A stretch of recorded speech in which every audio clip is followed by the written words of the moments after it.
우리 주님이 오시는 성탄절을 맞이하여 하나님 우리 아버지의 주신 은혜가 함께 하시기를 기원합니다. 정말 견디기 어려운 연말과 연시입니다. 고난을 당하는 자들을 찾아오셔서 구원의 길로 인도하시는 우리 주님의 은혜가 우리 모두에게 함께하는 축복된 계절이 되기를 바랍니다.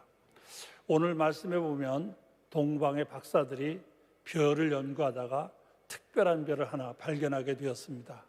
저 별이 무슨 것을 의미하는지를 자기들 나름대로 연구하고 조사하다 보니까 이 땅에 오실 구세주가 오실 것을 보여주는 별이라는 것을 깨닫게 되었습니다. 그래서 그 별의 나심이 바로 저 유대 땅 메시아로 오실 분이 온다는 것을 깨닫게 된 동방 박사들이 예루살렘으로 찾아오게 됩니다. 예루살렘에 찾아와서 그 당시 왕인 헤로드 왕을 비롯한 사람들에게 우리가 동방에서 별을 연구하다 보니 이 땅에 온 세상을 구원할 구세주가 오신다는 것을 별을 보고 발견하게 돼서 찾아왔는데 도대체 그 메시아가 어디서 태어나겠느냐라고 물었습니다. 온 예루살렘이 소동했다고 성경은 기록하고 있습니다. 왜냐하면 메시아가 오신다는 이 사실을 이스라엘 사람도 아니고 먼 이방에 살고 있는 동방의 어떤 별을 연구하는 분들이 알고 거기까지 찾아왔다는 것 자체가 놀라운 일이기도 하고, 헤로드 왕의 입장에서는 자기가 지금 왕인데 누군가 이 땅을 지배할 새로운 왕이 나왔다는 것을 생각하니까 불안했을 것입니다.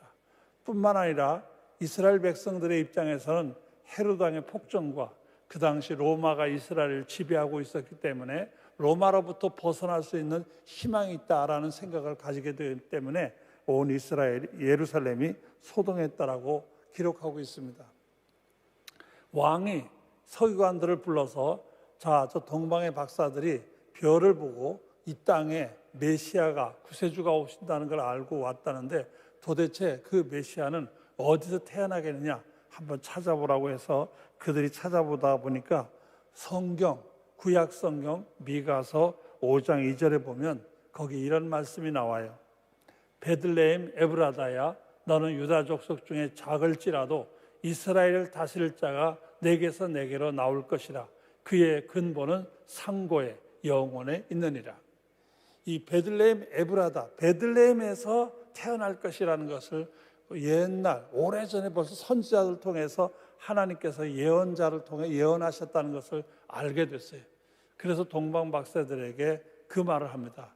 저 여기서 얼마 떨어지지 않은 베들레헴이라는 마을이 있는데 그 베들레헴에 메시아가 온다라는 기록을 성경에서 옛 선지자들이 그래서 발견할 수 있다라고 가르쳐 줍니다.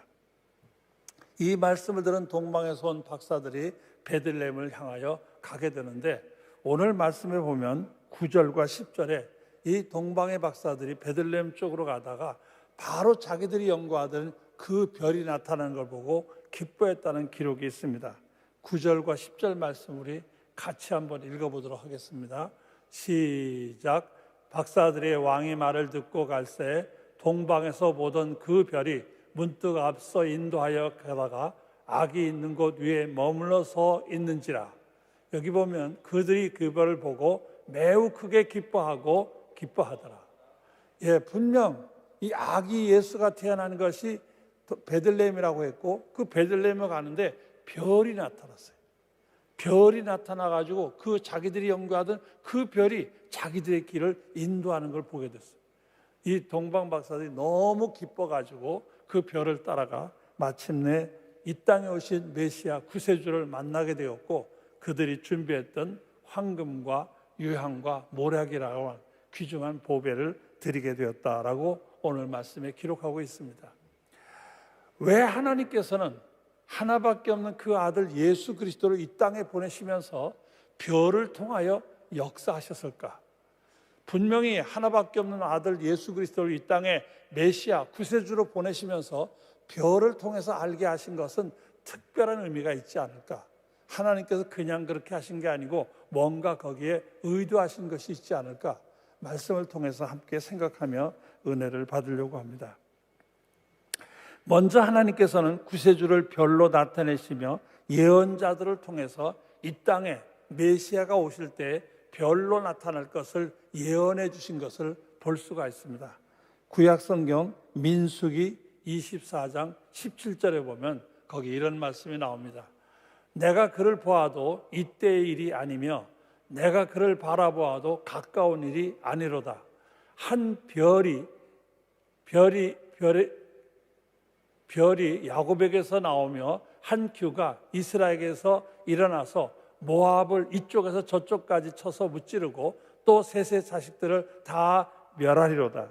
여기 분명히 한 별이 야곱에게서 나오며라고 되어 있어요.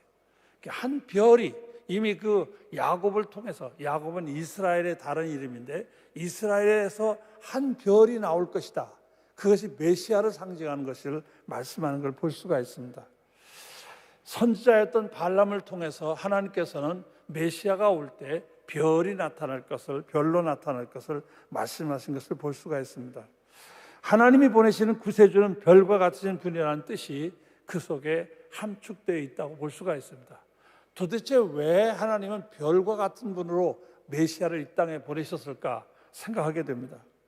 많은 사람들은 이 별을 인간의 운명과 연관지어 생각하는 버릇이 있습니다.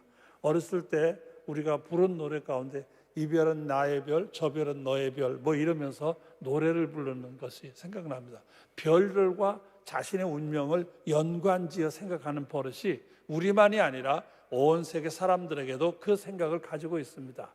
또 별을 통해서 인간의 운세만이 아니라 이 세상이 어떻게 돌아갈 것인지를 별을 통해서 연구하고 별의 움직임을 통해서 세상이 어떻게 돌아갈 것을 미리 내다보려고 하는 사람들이 있었습니다.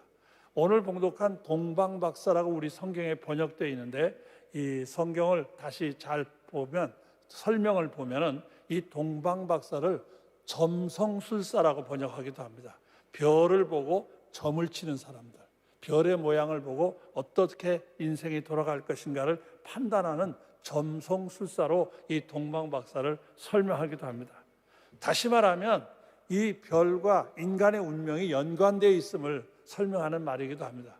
사실 어떻게 생각해 보면 예수 그리스도를 통해서 우리에게 보여주셔서 인간은 예수 그리스도와 연관되어 있는, 운명적으로 연관되어 있어야 함을 보여주는 말씀으로 볼 수가 있습니다. 별이 있어서 그 인생의 운명을 좌우하는 것처럼 예수가 인생의 운명을 좌우하는 것으로 볼 수가 있습니다. 영원히 멸망받을 수밖에 없는 인류의 운명을 바꾸어 영원한 생명을 누릴 수 있는 운명으로 개조하실 분이 바로 메시아가 되신다는 것을 별을 통해서 보여주심으로 말미암아 마치 별이 인생의 운명을 좌우하는 것으로 여기는 너희들의 생각처럼 메시아 예수가 오셔서 인류의 운명을 바꿔주고 인류의 잘못된 운명을 바른 방향으로 변화시켜 주실 것을 말씀해 주신 것으로 볼 수가 있습니다. 잘 아는 고린도 후서 5장 17절에 보면 그런즉 누구든지 그리스도 예수 안에 있으면 새로운 피조물이라 이전 것은 지나갔으니 보라 새 것이 되었도다. 분명 예수 안에서 전혀 다른 인생이 변화가 일어나는 것을 우리에게 말씀해 주고 있습니다. 오래전에 읽은 글에 보니까 용하다는 점쟁이 하나가 명동거리에 나가서 사람들의 관상을 보면서 점을 치는 거예요. 이렇게 보면 어떤 사람이 옷을 아주 화려하게 입었어요. 아주 목에다가 금목걸이, 손에도 금반, 보석 반지 같은 걸 끼고서 누가 보더라도 참 화려한 그런 사람이 지나가요. 근데 이 사람이 가만히 보면 저 옷은 저렇게 입었지만 사는 건 형편없이 살겠다 하는 게 보이는 거예요. 그래서 따라가 보면 자기가 본 대로 맞아요. 허름한 집으로 들어가는 거예요. 그런데 가끔 명동걸 지나가는 사람 가운데 옷도 허름하고 생긴 건 초췌하게 보이는데 분명히 저 사람은 그냥 사람이고 굉장히 성공한 사람일 것이다. 그 사람을 따라가 보면 역시 훌륭한 집, 잘 사는 집이 들어가는 걸 알 수가 있어요. 그게 자기 나름대로 자기가 관상을 보고 점을 치는데 잘 맞는다고 생각을 해요. 그런데 가끔가다 전혀 안 맞는 사람이 있는 거예요. 이건 분명히 저 사람은 못 살아야 돼요. 저 사람은 잘못 살아야 돼요. 문제가 있어야 돼요. 그런데 자기가 보기에는 저 사람 분명히 그럴 것이다 고 따라가는데 너무 괜찮게 사는 거예요. 사는 게 다른 거예요. 그래서 이 사람이 자기 틀린 자기가 보기에 분명히 잘못될 거라고 생각했는데 괜찮게 사는 사람들을 전부 자기가 적었어요. 적어놓고 도대체 왜 틀렸을까? 내가 이만큼 잘 보는 사람인데 왜 틀렸을까? 그걸 확인하기 위해서 자기가 틀렸던 사람네 집들을 다시 한번 이렇게 쭉 둘러본 거예요. 둘러보다가 이 사람이 깜짝 놀란 사실이 하나 있어요. 그 둘러본 집집마다 한 가지 다른 것이 하나 있다는 걸 발견했어요. 그게 뭐냐면 문에 교패가 붙어 있는 거예요. 예수 믿는다는 교패가 붙어 있는 거예요. 예수를 믿어서 이 사람들이 운명까지 바뀌었구나. 얼굴 형상으로 봐서는 잘못 살아야 되는데 예수 믿어가지고 운명이 바뀌었구나 하는 것을 깨닫게 됐다고 해요. 그래서 이 사람이 자기도 예수를 믿게 되었다라고 어느 글에서 자기 간증을 쓴 것을 제가 읽어본 적이 있어요. 여러분, 예수는 우리의 운명까지 바꿔주시는 분이에요. 그래서 별로 이 땅에 오신 것은 운명까지 바꿔주시는 능력의 주님이시라는 것을 우리에게 보여주시기 위함이라 이렇게 볼 수가 있습니다. 두 번째로 별은 어둠을 밝혀주는 빛입니다. 갈 길을 잃은 사람에게 길을 인도하는 것이 바로 별자리입니다. 예전에는 지금과 달라서 하늘의 별을 보고 별자리를 보고 어떤 방향으로 가야 될지를, 더더군다나 사막이나 광야를 지날 때 또 어두운 밤을 길을 가야 할 때는 별자리를 통해서 길을 찾았습니다. 사자자리가 어디가 있고 정갈자리가 어디가 있고 북두칠성이 어디가 있고 그 북극성이 어디가 있는지를 보면서 그때마다 방향을 잡아가지고 길을 찾아갔다는 기록을 볼 수가 있습니다. 이렇게 별은 우리의 길을 인도하는 길잡이와 같은 것임을 보여주고 있습니다. 예수 그리스도는 개인이나 가정, 나라와 민족 할 것 없이 그 예수 그리스도는 인류의 길을 인도하는 빛이 되심을 발견할 수 있습니다. 예수와 함께하는 사람은 비록 암담하고 답답한 어두움이지만 바른 길로 인도함을 받을 수가 있습니다. 왜냐하면 예수 그리스도는 인생을 인도하는 빛이시기 때문입니다. 요한복음 9장 5절에 보면 이런 말씀이 있습니다. 내가 세상에 있는 동안에는 세상의 빛이로라. 한번 같이 읽겠습니다. 다시 시작. 내가 세상에 있는 동안에는 세상의 빛이로라. 예수 그리스도는 세상의 빛입니다. 그래서 예수와 함께하는 사람은 빛 가운데 사는 사람이 됩니다. 아무리 암담하고 어둡고 답답한 세상이지만 주님과 함께하는 사람은 빛 가운데 삶을 누릴 수가 있습니다. 아무리 힘들고 앞이 보이지 않고 방향을 정할 수가 없는 때라 하더라도 그리스도를 그 안에 품고 있는 사람은 빛 가운데 사는 사람이요 빛의 인도함을 받는 사람이라고 볼 수 있습니다. 지금 여러분들이 처해 있는 삶이 답답하고 앞이 보이지 않고 방향을 찾을 수가 없다고 생각하십니까? 예수 그리스도를 여러분 안에 모심으로 말미암아 예수 안에서 빛 가운데 사는 아름다운 삶이 되시기를 주님의 이름으로 축원합니다. 세 번째로 별은 풍성한 은혜와 복의 상징입니다. 별과 같이 많다, 하늘의 별처럼 많다, 이거는 큰 은혜를 약속하는 것입니다. 하나님께서 아브라함에게 약속하시면서 창세기 15장 5절에 보면 하늘을 우러러 무뼈를 셀 수 있나 보라, 이렇게 내 후손이 이렇게 많아질 거다 하시면서 하늘을 우러러 무뼈를 바라보라, 저 별처럼 너의 후손이 많을 것이다. 이 자식이 하나도 없는 아브라함에게 하나님이 약속하시면서 그렇게 말씀하십니다. 밤에 밖에 데리고 나가서 하늘을 우러러보게 하신다. 그리고 저 별을 보라, 저 많은 별처럼 너의 후손이 많을 것이다. 하나님께서는 이 많은 복을 약속하시면서 많은 은혜를 약속하시면서 별처럼 많다 이렇게 약속하신 것을 볼 수가 있습니다. 하나님이 우리를 향하신 은혜와 축복이라고 하는 것은 바로 이와 같습니다. 별과 같이 많은 은혜, 별과 같이 우리가 감히 헤아릴 수도 없고 감당할 수 없는 은혜를 우리에게 주실 것을 말씀하고 있습니다. 에베소서 1장 3절에 보면 거기 이런 말씀이 나옵니다. 이 말씀도 한번 같이 읽어보도록 하겠습니다. 시작. 찬송하리로다. 하나님 곧 우리 주 예수 그리스도의 아버지께서 그리스도 안에서 하늘에 속한 모든 신령한 복을 우리에게 주시되, 이 하늘에 신령한 모든 복을 예수를 통하여 우리에게 주시겠다 이렇게 말씀하신 걸 볼 수가 있어요. 예수를 구주로 믿고 믿음 안에 사는 사람들은 정말로 그가 감당할 수 없는 풍성한 은혜가 있음을 말씀하고 있어요. 제가 근자에 이제 물론 나이도 좀 있지만 몸이 안 좋으니까 좀 누워있는 시간이 좀 많아요. 이렇게 누워있는 시간이 많다 보니까 생각을 많이 하게 돼요.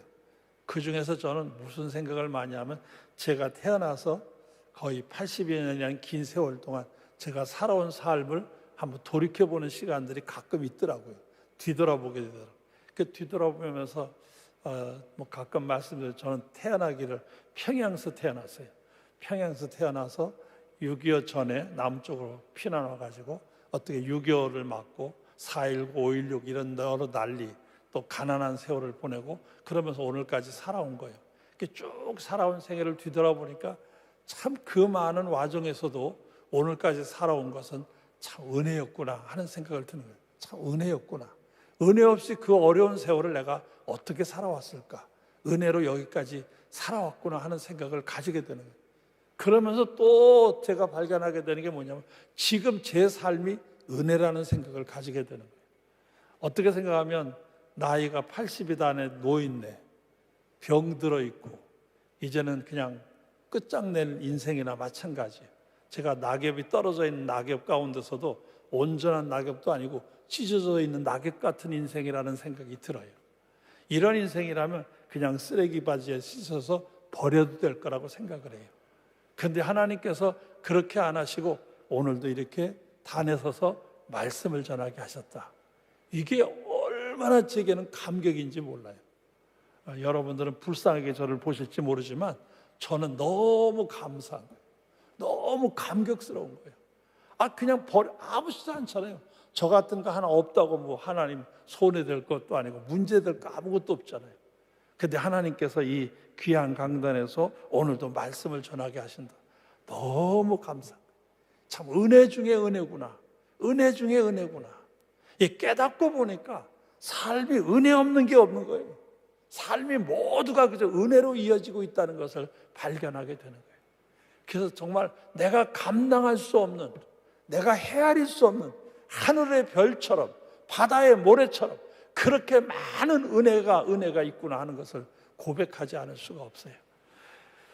찬송하리로다 하나님 곧 우리 주 예수 그리스도 아버지께서 그리스도 안에서 하늘에 속한 모든 신령한 복으로 우리에게 주시되 모든 신령한 복을 주시는 하나님의 은혜, 별을 통해서 우리에게 교훈하신 것이다 하는 생각을 가지게 됩니다. 네 번째로 이 별을 보이신 가장 중요한 것은 지나치게 현실을 보다가 쉽게 낙심하지 말고 좀 더 높은 곳에 마음을 두라는 교훈입니다. 요한복음 8장 23절에 보면 예수님께서 말씀하시기를 예수께서 이르시되 너희는 아래에서 났고 나는 위에서 났습니다. 분명히 예수님께서 자신은 위에서 난 사람이라, 아래에서 난 사람이 아니고 위에서 난 사람이라, 위에 속한 사람이라고 말씀하시는 걸 볼 수가 있어요. 그러면서 예수를 믿고 믿음 안에 사는 사람이 어떻게 살아야 되느냐, 골로새서 3장 1절과 2절 말씀입니다. 이것은 같이 읽어보도록 하겠습니다. 시작. 그러므로 너희가 그리스도와 함께 다시 살리심을 받았으면 위의 것을 찾으라. 거기는 그리스도께서 하나님 우편에 앉아 계시느니라. 위의 것을 생각하고 땅의 것을 생각하지 말라. 여기 보면 예수를 믿고 믿음 안에 사는 사람이면 좀 위의 것을 생각하라. 맨날 땅의 것에 매달려 가지고 땅의 것만 가지고 두려워하지 말고 좀 위의 것을 바라봐라. 높은 하늘에 마음을 두고 그것에 관심을 두는 자는 동방박사들처럼 별을 발견하게 될 것입니다. 그리고 그 별을 계속 바라보고 연구하는 사람은 마침내 가까이 계신 그리스도를 깨닫게 됩니다. 이렇게 위의 것을 찾다가 하나님이 이 세상에 보내신 최고의 은혜이신 예수 그리스도를 발견하는 사람들, 차고 넘치는 은혜를 누리게 됩니다. 위의 것을 바라봐요. 너무 지금 현실에 어려운 현실, 답답한 현실, 괴로운 현실 여기에 매달려가지고 이것 때문에 어쩔 줄 몰라 하지 말고 좀 고개를 들어 하늘을 우러러 바라보라고 말이에요. 위의 것을 바라봐라. 왜 주님이 오심을 저 하늘의 별로 우리에게 보이셨느냐? 좀 위를 쳐다봐라. 땅만 보지 말고 위를 좀 쳐다봐라 우리에게 말씀하신 거라고 볼 수 있습니다. 배고픈 돼지 한 마리가 산길을 걷다가 도토리 하나를 발견했습니다. 얼마나 맛있는지 도토리를 먹고 난 이 돼지가 야, 이게 도토리가 이 근방에 어디 없나 해가지고 둘레둘레 봐도 도토리가 보이질 않아요. 그러자 이 돼지가 땅을 파기 시작했어요. 혹시 땅을 파면 나오지 않을까? 그 열심히 땅을 팝니다. 땅을 파다 보니까 코가 찢어져 피도 나와요. 그래도 이 돼지는 미련하게 땅을 팠지만 한 개도 도토리가 나오지 않았어요. 그러다가 어떻게 땅을 파다가 우연히 앞에 있는 나무에 부딪히게 되는데 그러다 위에서 뭐가 떨어져요. 그래서 고개를 쳐다봤더니 그 나무에가 도토리가 주렁주렁 달려있는 거예요. 땅만 보는 거예요. 땅만 보고 땅에서 해결될 줄 알고 땅의 것으로 해결할 수 있는 줄 알고 땅을 보는 어리석은 돼지처럼 사는 인생이 돼서는 안 돼요. 고개를 들어 하늘을 봐야 돼요. 왜 예수께서 이 땅에 오실 때 별로 나타나셨을까? 우리로 하여금 고개를 들어 하늘을 우러러 별을 좀 보라고 말씀하신 것입니다. 우리가 사는 세상이 비록 고달프고 힘들지만 하늘을 우러러 별을 봅시다. 별을 찾다가 예수를 만남으로 놀라운 은혜를 누리게 된 동방의 박사들처럼 우리도 너무 땅의 것에 마음을 빼앗기지 말고 하늘을 우러러 봅시다. 주변이 힘들다, 견디기 어렵다, 코로나가 무섭다, 이대로 주저앉은 건 아닌가 등 너무 땅의 것에 마음을 빼앗기지 말고 위의 것을 좀 찾아봅시다. 비록 우리가 사는 세상이 힘든 건 사실이에요. 지금 우리 상황이 쉽지 않은 건 사실이에요. 어떻게 보면 좀 앞뒤가 꽉 막힌 것 같아요. 어디 뚫고 나갈 데가 보이지 않는 것 같아요. 그러나 한 군데 고개를 들어보십시오. 하늘이 열려 있습니다. 거기에 우러러 보십시오. 위를 바라보다 보면 동방박사들이 별을 찾다가 주님을 만나는 것처럼 우리도 하늘을 우러러 바라보다 보면 주님을 만나는 은혜가 임할 줄 믿습니다. 예수를 만나는 순간 우리의 삶의 문제가 해결되는 것이고 우리의 모든 어려움의 답을 얻게 되는 것입니다. 왜냐하면 예수는 이 땅에 오신 대답입니다. 인간의 문제를 해결하기 위한 대답으로 오셨습니다. 인간의 문제를 해결해 준 역사로 오셨습니다. 그렇기 때문에 예수를 발견하는 사람에게는 모든 문제가 해결되는 은혜의 역사가 일어나게 됩니다. 별을 찾다가 이 땅에 오신 구세주 예수를 만난 것처럼 이번 성탄에는 우리도 하늘을 우러 위의 것을 찾다가 예수를 만남으로 놀라운 삶의 역사가 일어나게 되기를 소망합니다. 이번 성탄절에는 우리 모두가 하늘을 우러 별을 보며 위의 것을 사모함으로 빛으로 오신 그리스도를 영접하는 복된 절기가 되시기를 주님의 이름으로 간절히 축원합니다. 영상으로 예배하시는 여러분들 그 가정에 또 여러분의 삶의 현장에 언제나 주님이 함께 하셔서 이 주님을 바라보는 삶을 살아 은혜의 삶이 되시기 바랍니다. 한번 따라서 하십시오. 하늘을 우러러 별을 봅시다. 다시 한번 하늘을 우러러 별을 봅시다. 너무 내 삶의 상황, 답답한 현실, 어려운 이 상황 여기에 고개를 내리고 땅만 보다가 마음을 빼앗겨 헤매거나 답답하거나 좌절하거나 주저앉지 말고 고개를 들어 하늘을 우러러보고 별을 보는 동방박사들처럼 마침내 예수를 만남으로 말미암아 여러분의 삶에 놀라운 은혜가 함께 하시기를 주님의 이름으로 간절히 축원합니다.